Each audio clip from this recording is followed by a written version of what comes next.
आवश्यकता पड़ती है। बोलते श्याम सुंदर तुम्हारा तो रूप ही अद्भुत होकर के विराजमान। ऐसे बहुत सारी बात हो रही है, बोले बंशी दे दो, बंशी दे दो। श्याम सुंदर कह रहे हैं हमारे यहाँ पर कोई ब्रिज में ईंधन की कमी थोड़ी हो गई है कि 1.5 हाथ की तुम्हारी जो बंशी है उसके द्वारा ही हमारी रसोई होगी, वो हमारे जलाने के काम में, रसोई करने के काम में नहीं आएगी। हम कहें तो तुम्हारी बंशी चुराएंगे, ब्रिज में कोई ईंधन की कमी नहीं है कि हम तुम्हारी बंशी चुरा करके ले जाएंगे। ऐसे कह रहे हैं, श्याम सुंदर व्याकुल हो रहे हैं। अब श्री प्रिया जब बंशी को लेती हैं और बंशी को एकांत में लेकर के कह रही हैं कि अरे बंशी, सब बंशी में तेरा जन्म हुआ, तू ब्रिज में पैदा हुई, श्याम सुंदर ने तुझे अपने अधर के ऊपर धारण किया और फिर भी तुम हम कुल रमणियों के धर्म को नष्ट करने का व्रत धारण किए हुए हो। ये कहाँ का औचित्य है, ये बिल्कुल अनुचित है। ऐसा मत कर, ऐसा मत कर। ऐसे बंशी से बात कर रही थी, इतने में ही हवा चली और जो हवा चली वो बंशी एकाएक अपने आप ही बज उठी। जो बजी सो श्याम सुंदर पकड़ लिया, बोले लो चोट में लिया।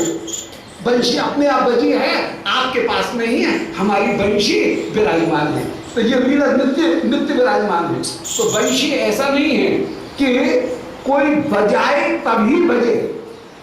श्याम सुंदर के हृदय में इच्छा आई और इच्छा के साथ में भी उस इच्छा को व्यक्त करने में वो बंशी बिना बजाए भी उस श्याम सुंदर के अर्थ को प्रकट करने में समर्थ है।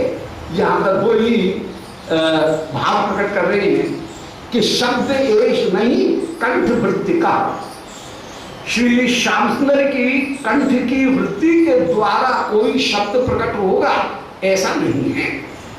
हमारे मूलाधार में सामान्य जो शब्द हैं उनके प्रकट होने की पद्धति ये है कि सामान्य जो मूलाधार है उस मूलाधार में जो वायु विराजमान है वो मूलाधार में वह शब्द कहीं पराभाषा होकर के विराजमान है।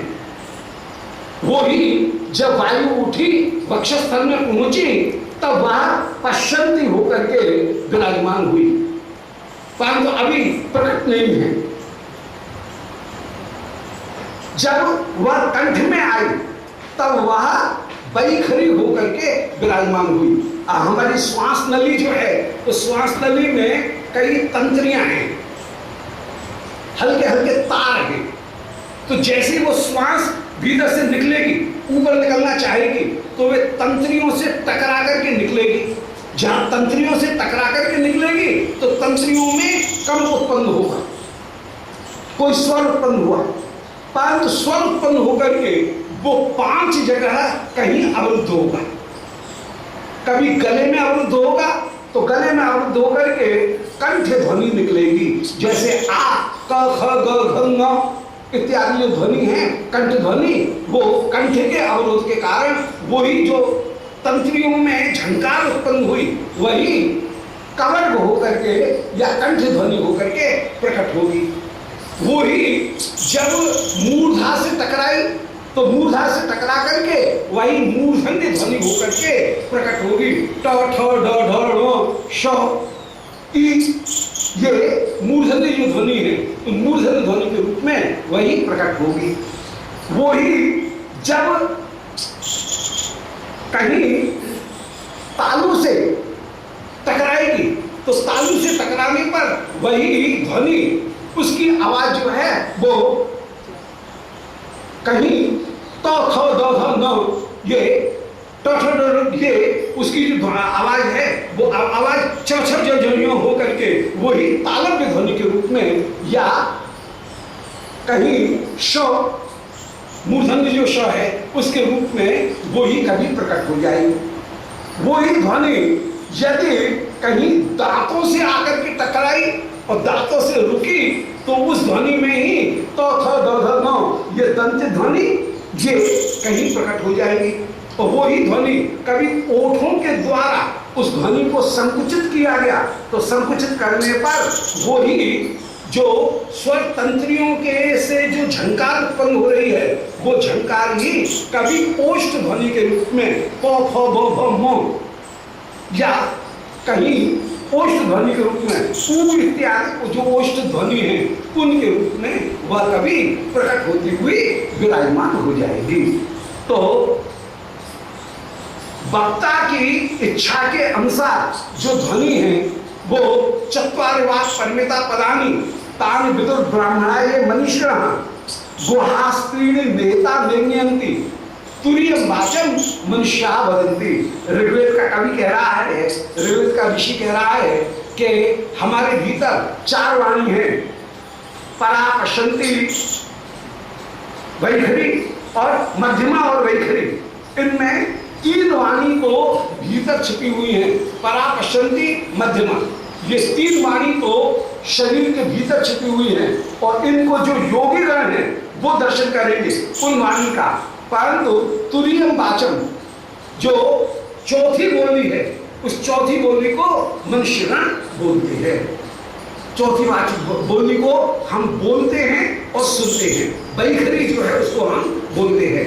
परा जो मूलाधार में विराजमान है, पश्यन्ति जो उदर में विराजमान है, मध्यमा जो कि हृदय में विराजमान है, उनको हम नहीं जानते हैं। जो वैखरी है उस वैखरी को ही हम जानते हुए विराजमान हो रहे हैं।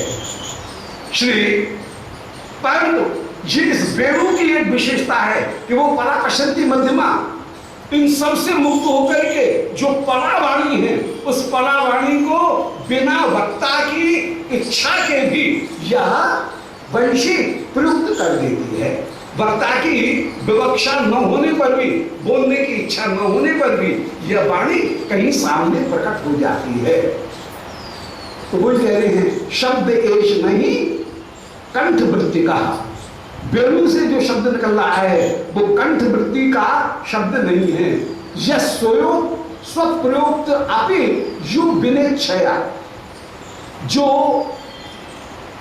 श्याम सुंदर बालक उनकी इच्छा के बिना भी अपने अर्थ को प्रकट करने में यह समर्थ है। स्वार्थ मात्र पर एव संभ्रमम गानयेत।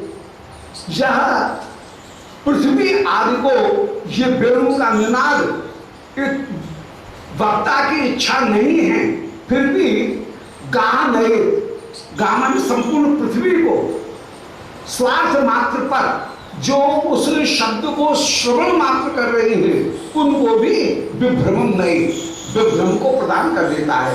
माने श्याम सुंदर ने मोहित करने के लिए बंशी नहीं बजाई। श्याम सुंदर तो गैयाओं को बुलाने के लिए बंशी बजाई है, पर बंशी को सुनकर के जिनको मोहित करना नहीं चाहा वे भी मोहित हो जाते हैं। तो कहने का मतलब है कि पृथ्वी के नीचे शेष भगवान, सनकालिक कैलाश में भगवान शिव सब मोहित होकर के विराजमान हो जाते हैं। बांसुरी बजाई आज रंग सो मुरारी। जहां शिव समाधि भूल गए, भूले ब्रह्मचारी, शिव की जो वाणी है वो भी भूल जाए, ब्रह्मचारी भूल जाए, सब शेष वे उद्घूर्णन करते हुए विराजमान हो। जो वेणुनाद रुन्धन अंडकटाह भित्तमवतो बभ्राम वैशी ध्वनि, वो अंडकटाह भित्ति को भेदन करते हुए वो वैशी ध्वनि सर्वत्र घूम जाती है। तो वक्ता ने इसके लिए नहीं बजाया, पर फिर भी उसमें इतनी सामर्थ्य है कि वो सबको मोहित कर दे। श्याम सुंदर ने सबको मोहित करने के लिए नहीं बजाया। आपने तो गैयाओं को बुलाने के लिए बंशी बजाई है, केवल गोपियों को बुलाने के लिए बंशी बजाई है, परंतु वो बंशी सबको मोहित करते हुए विराजमान है। तो स्वार्थ मात्र पर एक संभ्रम, जो अपने अर्थ को प्रकट करती हुई संभ्रमम गा नए, संपूर्ण पृथ्वी को संभ्रम से युक्त कर देती है। अतितरा यतो खिला, जिनसे सब लोग, अखिल लोग अत्यंत अत्यंत संभ्रम को प्राप्त हो जाते हैं। तो शब्द एश नहीं कंठवृत्ति कहा। वेणु का शब्द केवल श्याम सुंदर के कंठ से ही निकलेगा ऐसा नहीं है। स्वप्रयोक्त अपि यो विनेच्छया, अपने प्रयोगता की मान श्याम सुंदर की इच्छा के बिना भी ये वेणुनाद कभी कभी बच जाता है, और बच करके स्वार्थ मात्र पर एव संभ्रमम, जो उस समय श्याम सुंदर के मन में इच्छा होती है, उस इच्छा के अनुसार जो भाव है उस भाव को प्रकट कर देता है और संभ्रमण का जिस जहां इच्छा है उसके पास में तो भाव को पहुंचा जाता है और दूसरे लोग उनमें संभ्रमण गा गए पृथ्वी को भी संभ्रम की प्राप्ति करा देता है। गा माने पृथ्वी को भी संभ्रमण गा गए, पृथ्वी भी उस समय संभ्रम को प्राप्त हो जाती है। अत्यतराम यदु खिला, अत्यंत रूप में पृथ्वी आदि सब उस समय संभ्रम को प्राप्त हो जाती हैं और श्याम सुंदर के उस वेदनाथ को सुनकर के सब उस समय विमोहित हो गए। तो ये मध्याह्न काल में जो वंशी बजी, ये वंशी है सम्मोहिनी वंशी। रास के समय जो वंशी बजाएंगे वो वंशी है आकर्षणी वंशी। ये सम्मोहिनी वंशी ये है 27.5 अंगुल की, 27 अंगुल की, और जो आकर्षणी वंशी है वो है 29 अंगुल की। तो इस समय श्री श्याम सुंदर ने उस समय जो सम्मोहिनी वंशी है उस सम्मोहिनी वंशी का प्रयोग किया है जो 27 अंगुल की होकर के विराजमान है। ऐसे जिस वंशी में ऊपर का भाग 4 अंगुल का, फिर मुख छिद्र फूंक मारने का जो छिद्र है वो है 1 अंगुल का, 5 अंगुल, 5 अंगुल के बाद में फिर 1 अंगुल खाली जगह है, 1 अंगुल खाली जगह हो गए 6 अंगुल, 6 अंगुल के बाद में 1.5 अंगुल की एक गांठ है, 7.5 अंगुल, 7.5 अंगुल के बाद में फिर 10 अंगुल कहीं विराजमान है तो 17.5, 17.5 के बाद में 8 छेद हैं आधे आधे अंगुल के स्वर के, तो 4 अंगुल, 17.5 और 4 21.5, 21.5 के बाद में जो 8 छेद हैं उन 8 छेदों के बीच में 7 गैप हुए तो 3.5 आधे आधे अंगुल के गैप हैं, तो 3.5 और मिल गए तो 21.5 में फिर 3.5 और मिले तो हो गए 24, 3.5 और मिले 11.5 में तो हो गए 24, 11.5 और 3 24 और 1 25, और उसके बाद में फिर 3 अंगुल का पूंछ का जो भाग है वो विराजमान। तो पहले मैंने वो 1.5 अंगुल जो है वो 1 अंगुल 4 बता रही, वो मुख छिद्र के बाद में 1.5 अंगुल की जो जगह है वो केवल 1.5 अंगुल की जगह है। तो इस तरह से 27 अंगुल की ये वंशी श्याम सुंदर की, और इस समय श्री श्याम सुंदर ने 27 अंगुल की जो सम्मोहिनी वंशी है उस सम्मोहिनी वंशी को बजाया। अब यदि मुख छिद्र से लेकर के मुख छिद्र की गांठ को छोड़ करके जो 10 अंगुल की जगह बताई उस 10 अंगुल की जगह यदि 12 अंगुल हो जाए तो वंशी हो जाएगी 29 अंगुल की। उस 29 अंगुल की वंशी का नाम होगा आकर्षणी वंशी।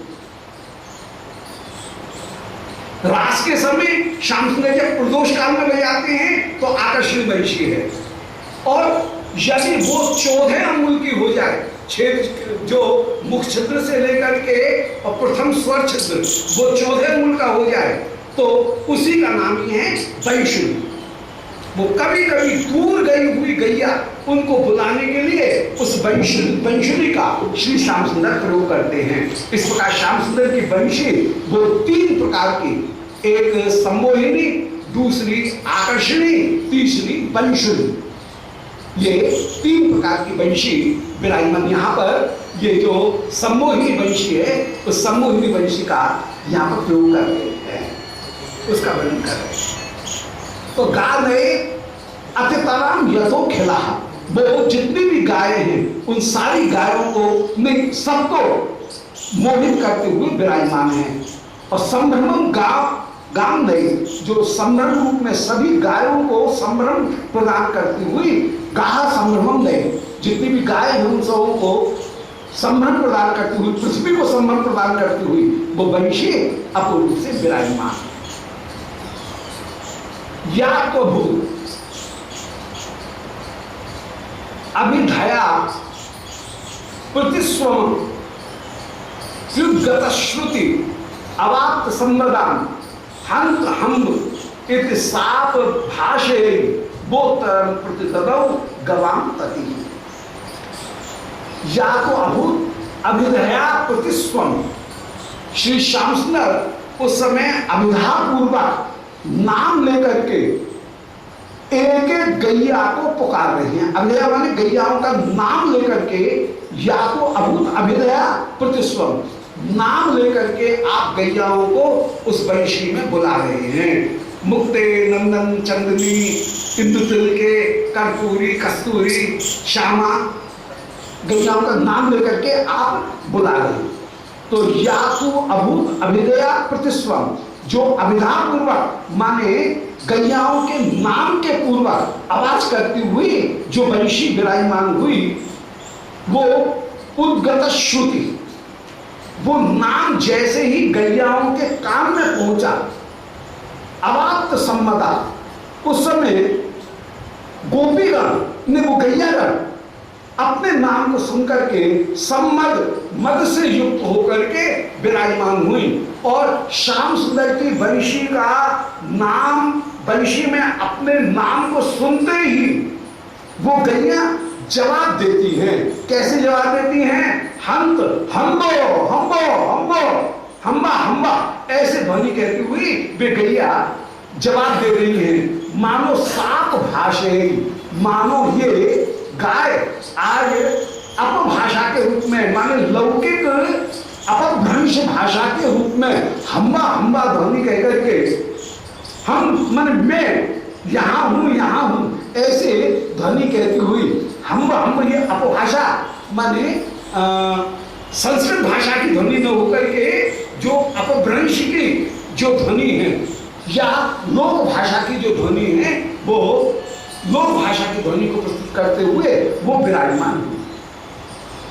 जो व्याकरण सम्मत होकर के केवल पढ़े लिखों की भाषा हो, उसका नाम है संस्कृत। जो लोक जनों की भाषा होकर के विराजमान है, उसका नाम ही है कहीं अपभ्रंश, और उस अपभ्रंश से ही अनेक अनेक बोली भी प्रकट होती हैं, डायलेक्ट प्रकट होती हैं। तो एक भाषा है संस्कृत, वो भाषा, फिर भाषा के साथ साथ उपभाषा, उपभाषाओं के बाद में फिर बोली। तो ये जो क्रम है भाषा के सामान्य विकास का क्रम, इनमें भाषा जो जीवित भाषा है वो सर्वदा सर्वदा बोली ही होती है। जो जन सामान्य के बीच में बोली जाती है वो भाषा ही सबसे ज्यादा प्रामाणिक और जीवित होती है। व्याकरण भाषा को घेरने का प्रयत्न करता है, उसे नियमबद्ध करने का प्रयत्न करता है, परंतु भाषा व्याकरण के नियम को छोड़ करके, तोड़ करके आगे बढ़ जाती है। व्याकरण रह जाता है पीछे और भाषा आगे बढ़ जाती है, और भाषा आगे बढ़ती हुई फिर कहीं कुछ के कुछ रूप में परिणत हो जाती है। जैसे संस्कृत से कहीं सौरश्रेणी प्राकृत निकली, प्राकृत से कहीं सौरश्रेणी अपभ्रंश निकली, अपभ्रंश से सौरश्रेणी कहीं ब्रिज बोली, सूरसेन देश की ये बोली ब्रिज भाषा वो प्रकट हो गई, और संस्कृत रह गई एक। तो भाषा और व्याकरण इनके बीच में सर्वदा सर्वदा संघर्ष चलता है। व्याकरण भाषा को सीमित करने का प्रयत्न करता है, परंतु भाषा व्याकरण के बंधनों को तोड़ करके कहीं आगे निकल जाती है और वह सर्वदा सर्वदा स्वीकार हो जाती है। तो श्याम सुंदर ने अपनी संस्कृत भाषा में गैयाओं का नाम लिया, गैयाओं को पुकारा, परंतु हंत हम्ब इति साप भाषया, हम्बा हम्बा ऐसे अपभाषा के द्वारा, माने संस्कृत भाषा के द्वारा नहीं, अपभाषा प्राकृत भाषा और अपभ्रंश के द्वारा, अपभाषा मान लोक व्यवहार की जो भाषा है, उस लोक व्यवहार की भाषा के द्वारा वो तरंग प्रतिददौ, आज मानो इन गैयाओं ने वाक उत्तर प्रतिदलो, आज श्याम सुंदर की उस बोली का उत्तर दे रही हैं। श्याम सुंदर कह रही है मुक्ते, नंदिनी, चंदनी, गैयाओं का नाम पुकार रहे हैं, और मुक्ता उसमें बोली हम्बा हम्बा हम्बा, ऐसा कहकर के मानो अपनी प्राकृत भाषा में, अपनी स्वाभाविक भाषा में वह उत्तर देती हुई विराजमान हो रही है। और इस प्रकार जो भाषा है वो भाषा और भी अधिक प्रवाहशील होकर के विराजमान, भाषा बहता नीर। भाषा के विषय में ये कहा गया कि भाषा बहता हुआ जल है। चार कोस पे बदले बानी पानी और 8 कोस पे बानी, पुरानी कहावत है। इतनी जल्दी जल्दी भाषा बदलती है, 4 कोस पे तो पानी बदल जाता है और 8 कोस पे बानी में भी कुछ न कुछ अंतर आ जाता है, इतनी जल्दी भाषा बदलती है। तो जो डायलेक्ट है वो डायलेक्ट कहीं लोक भाषाएं, वो कहीं मूल भाषा से जो बोलियां हैं, वो बोलियां उपभाषाएं वे कहीं विकसित होती हुई जैसे चल रही है, ऐसे यहाँ पर वही है। श्याम सुंदर ने जो उत्तर दिया उसका ही उत्तर देती हुई अपभाषा में ये गाय उस समय बोल रही हैं, और इनकी जो बोली है वो ही कहीं मुख्य होकर के आगे विकसित होती हुई विराजमान होगी, वो ही मुख्य मानी जाएगी। जो संस्कृत है व्याकरण वो मुख्य नहीं है, व्याकरण तो भाषा को बांधने का असफल प्रयास करता है, परंतु हमेशा व्याकरण को तोड़ करके भाषा आगे निकल जाती है। संस्कृत में 3 वचन थे, परंतु पाली में केवल 2 वचन रह गए। भाषा ने संस्कृत को पीछे फेंक दिया। हिंदी में केवल 2 वचन रह गए, एक वचन और बहुवचन, द्विवचन गायब हो गए। द्विवचन का प्रयोग संस्कृत में है, पठती पठता पठंती, पठता वहां पर द्विवचन का प्रयोग है, परंतु हिंदी में कहीं द्विवचन का प्रयोग नहीं है। हिंदी में एक वचन और बहुवचन, केवल 2 वचन का प्रयोग है। मैं पढ़ता हूं, हम पढ़ते हैं, बस 2 ही है। हम दोनों भी पढ़ते हैं, उसमें द्विवचन का प्रयोग नहीं है। तो भाषा हमेशा जो व्याकरण है उसको धता दिखाती हुई आगे बढ़ती हुई विराजमान हो जाती है। ये भाषा का सही स्वरूप। बहुत सारी बात, इसलिए बहुत सारे अपवाद के जो नियम हैं वो अपवाद के नियम भी बहुत ज्यादा कहीं प्रस्तुत हो जाते हैं। तो यहाँ पर वही कह रहे हैं हंत अम्बेति साप भाषया हम्ब हम्ब, ऐसा कहते हुए अपभाषा के द्वारा प्रति उत्तर प्रतिदलम। आगे ये गैयाएं जब या तो भूत अभिधया प्रतिस्वन, श्याम सुंदर ने अभिधा के द्वारा मानी गैयाओं का नाम लेकर के यदृच्छा पूर्वक जब गैयाओं का नाम दिया। भाषा की 4 वृत्तियां हैं। किसी भी वस्तु को हम कहीं निर्धारित करते हैं तो भाषा की 4 वृत्ति हैं, जाति, गुण, क्रिया, यदृच्छा। कहेंगे गाय ले आओ, जाति का प्रयोग किया, अब कौन सी गाय लाई, तब दूसरे भाषा का प्रयोग किया जाएगा। सफेद गाय ले आओ तो गुण आ गया, तो काली नीली जितनी भी गाय है वे सब छूट गई। कहीं हम सुनिश्चित हो गए कि सफेद गाय, अब सफेद गाय भी बहुत सी हो सकती हैं। उस समय तीसरी भाषा का प्रयोग होगा, तीसरे शब्द का प्रयोग होता है, वो होता है कि खड़ी हुई सफेद गाय ले आओ। तो क्रिया के द्वारा बहुत सारी जो बैठी हुई, चलती हुई, इधर उधर जाकर छिपी हुई जो गाय थी वे गाय अपने आप छूट गई। तो पूर्व की ओर खड़ी हुई गाय को ले आओ, तो पूर्व की ओर जो खड़ी हुई गाय है उसको ले आया जाएगा। तो क्रिया, कहीं किसी बात को और भी ज्यादा कॉन्सेंट्रेट करने के लिए क्रिया का प्रयोग हुआ। इतने में भी हो सकता है कि 2 गाय चल रही हो, 2 गाय पूर्व की ओर खड़ी होकर के बैठी हो, उस समय फिर चौथी भाषा का प्रयोग होगा कि दुग्ध गाय को ले आओ, जिसका नाम दृढ़ है, ऐसी गाय को ले आओ। राधा, श्यामा, श्यामा गाय को ले आओ। तो श्यामा जिसका नाम है उस गाय को ले आओ। तो पहले जाति, जाति के बाद में गुण, गुण के बाद में किसी वस्तु को कहीं सुनिश्चित करने के लिए क्रिया, क्रिया के बाद में यदृच्छा। तो जो जितने भी शब्द हैं उन शब्दों को, जो संज्ञा शब्द हैं उन संज्ञा शब्दों को हम चार भागों में कहीं सुनिश्चित करते हैं, जाति, गुण, क्रिया, यदृच्छा। जितनी भी भाषा है वो भाषा कहीं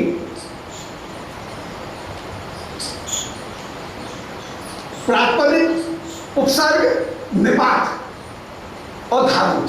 धातु, उपसर्ग, निपात, प्रातिपदिक, इन चार अर्थों में पूरी भाषा कहीं न कहीं समाई हुई है। प्रातिपदिक का मतलब है किसी वस्तु का नाम,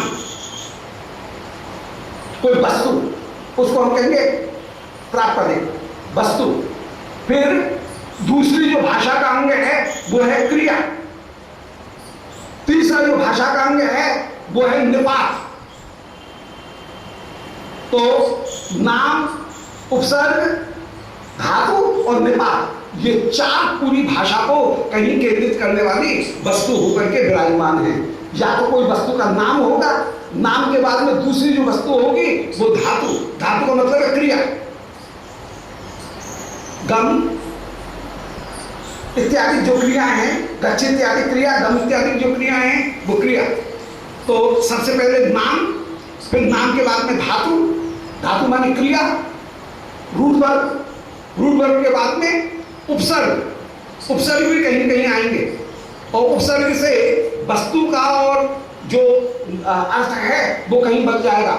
और निपात, निपात माने जिनका ऐसे शब्द जिनको बीच में प्रयोग करने पर कहीं कंजंक्शंस, उनका प्रयोग करने पर कहीं बात आगे बढ़ जाएगी। जैसे एवं, तथा, अपि, च, ये जो है ही, ये निपात हो गए जिनके द्वारा कहीं भाषा को सुनिश्चित किया जाएगा। तो जो शब्द हैं वे शब्द नाम, धातु, उपसर्ग और निपात, ये चार शब्दों में संपूर्ण भाषा विराजमान है। इनमें नाम को सुनिश्चित करने के लिए जाति, गुण, क्रिया, यदृच्छा, इनका प्रयोग किया जाएगा। श्री श्याम सुंदर ने यदृच्छा के द्वारा यात्वभूत अभिधेया प्रतिस्वनः, यदृच्छा के द्वारा श्याम सुंदर ने नाम लेकर के गैयाओं को पुकारा, मुक्ते नंदन चंदनी खास रूप में। और जो मुक्ता नाम करके गैया थी वो इस बात को उद्गत श्रुति, जैसे ही उसके कान में अपना नाम पहुंचा, नाम पहुंचते ही अवाप्त सम्मदा, वह मोद को प्राप्त करती हुई, मद को प्राप्त करती हुई हम्बा हम्बा ध्वनि कह करके कान ऊंचे करके अपने एन उनको पेलती हुई दौड़ करके, एन जो है जिसकी जंघाओं से टकरा रहे हैं, दौड़ती हुई वो गैया हम्बा हम्बा ध्वनि करके उद्ग्रीवा होकर के, ऊंची ग्रीवा करके, कान ऊंचे करके श्री श्याम सुंदर के पास में आकर के खड़ी हो जाए और दूर से ही हंत हम्ब इति साप भाषया, हम्बा हम्बा, ऐसे अपभाषा माने लौकिक भाषा के द्वारा अपने नाम का प्रत्युत्तर देती हुई, अपनी प्रतिक्रिया उनको प्रस्तुत करती हुई, वो उत्तरम प्रतिददौ, मानो वाह उत्तरम प्रतिददौ, श्याम सुंदर को उत्तर देती हुई विराजमान हो रही है। गवाम तति, गैयाओं की वो पंक्ति उत्तर देती हुई विराजमान हो रही है। वेणुना स्वर गणा कृता, श्री श्याम सुंदर ने वेणु के द्वारा सा रे गा म प ध नि, जो 7 स्वर हैं उन 7 स्वरों के द्वारा बनी हुई जो अपूर्व जो स्वरों की पंक्ति है उनको जातियों का प्रयोग किया और जाति के द्वारा राग को प्रकट किया। संगीत में अनंत अनंत श्रुतियां हैं। इन अनंत श्रुतियों में हम लोग यदि प्रयोग कर सकते हैं तो केवल 66 श्रुतियों का प्रयोग कर सकते हैं। हम जहां से बोलना प्रारंभ करेंगे, सबसे नीची जो श्रुति है वहां से लेकर के हम ऊपर तक अधिक से अधिक हम 66 श्रुति का से पुकार सकते हैं। इनमें 66 श्रुति से यदि ऊपर जाएंगे तो आवाज फट जाएगी, और पहली जो श्रुति है उससे भी नीचे उतरने का प्रयत्न करेंगे तो बोली शुद्ध गोचर नहीं होगी। इस स्थिति में जहां से हमने शुरू किया वहां से 66 श्रुति तक हमारा गायन या बोलना कहीं संभव है। 66 के बाद में आगे की श्रुति तक हम नहीं बोल सकते हैं। अब हम जो बोलेंगे इनमें 22 इस तरह से 22 श्रुति का 1 ग्राम होगा। 1 ग्राम में 7 स्वर होते हैं, स रे ग म प ध नि, ये 7 स्वर होते हैं।